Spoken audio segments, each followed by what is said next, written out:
gain their trust really is by starting to make a couple of circles and seeing, what happens, seeing whether people take them seriously and they're classed as being the real circles, or whether or not they go, oh, that's crap, we can tell that's a man-made circle, rubbish, So myself and a friend, Paul Damon, we went and we actually experimented with really small circles, nothing impressive, nothing special, and we were surprised by the reactions that we got, because people said that these very small simple circles, which were nothing special at all, maybe 20-30 feet across, and people just came back and they were saying, oh, that's just amazing, the lay is just wonderful, and we went, but we didn't really try that hard, they were just little ones, what the hell, they're all saying they're amazing and they're only small.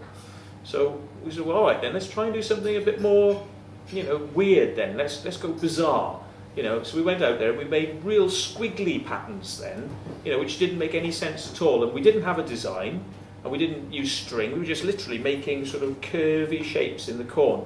And next thing you know, these people are saying, the best lay they'd ever seen, the best flattening they'd ever seen. It was like a carpet, not one bit of damage. And it's like, but we knew there was damage because we snapped it all when we put it down. We knew this, but apparently it was the greatest thing since sliced bread. And we said, well, okay, then let's try and make some bigger circles.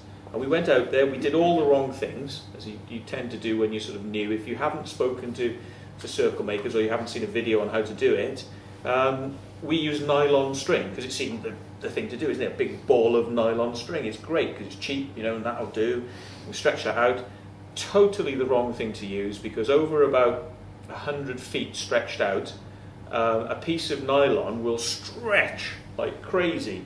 So if you're holding a piece of string and you're turning around on the spot and somebody's out there and they want to meet the same point when they come back round, of course they're going to be 5 feet out and you're going to go, oh, right, okay. So we did this a couple of times and realised when this isn't we've got to get something else. So we tried string. You can't use rope because it's too big and too heavy.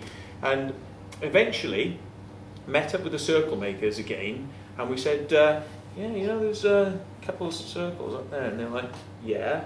I said, do you like them? And they're like, oh, a bit basic, but that was that was. And they were like, oh, really? Okay. And it was literally like, boof, the doors opened, and they went, oh, right, okay, you're all right now then. You go into the guys. And we were like, oh, okay. Well, they said, yeah, what are you doing? Because we were noticing that you were like, you were varying. What sort of equipment are you using? We said, well, we use the nylon. Oh, you don't use nylon. Oh, everybody does that. That's terrible. Use a surveyor's tape measure. Said, why?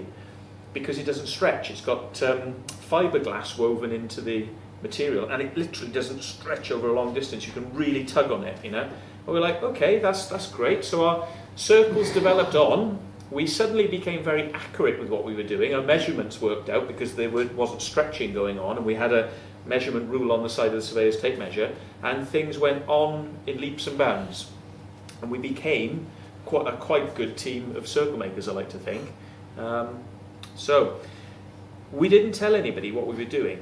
We treated it, I treated it as an experiment to see how far we could go initially, and how much people would believe the circles that we were doing were the real thing. Therefore, proving to me, once and for all, that people make the circles that other people think are extraterrestrial. So that was the start.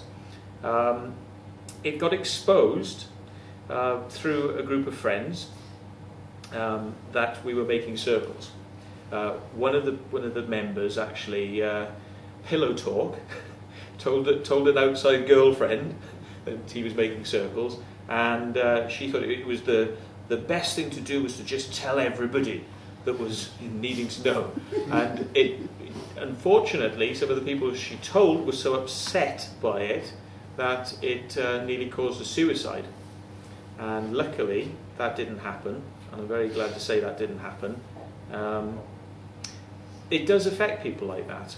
It's a very serious subject, crop circles, and really, anybody who's getting involved will probably see the reaction that people have and realise that they have to treat it with a certain amount of reverence, no matter which angle you come from, whether it's spiritual or whether you're an artist, whether you're just having a laugh, whatever angle you're coming in from, you have to treat it with a certain amount of seriousness, because people are very emotionally attached to crop circles and spiritually attached to crop circles. Now, that being said, with my background, being a believer in strange things, I've had strange experiences whilst making crop circles. And I really did want to try and explain this to people. And it was very hard to sort of trust people and take them on board, which is why I say when this person came out with a story that we were circle making, it caused a bombshell. And since that point, I was no longer known as Matthew Williams, the UFO researcher. I was then known as Matthew Williams, the government agent. Overnight, I was suddenly now on a government payroll and being, paid to disinform about the crop circle subject. And this happens to all people who say that they're either believers in the human-made circles, or that they're actually trying to make circles as an experiment. They'll get accused of being government agents. It seems to have happened to Colin Andrews. We've got a certain researcher there, Busty Taylor. I think he's still on the other side of the fence at the moment. You still believe there's some real circles out there? So, yes. Have you been accused of being a government agent? Not yet. Not yet, no. I'm waiting for that one. Good. Stay on that side of the fence is much better.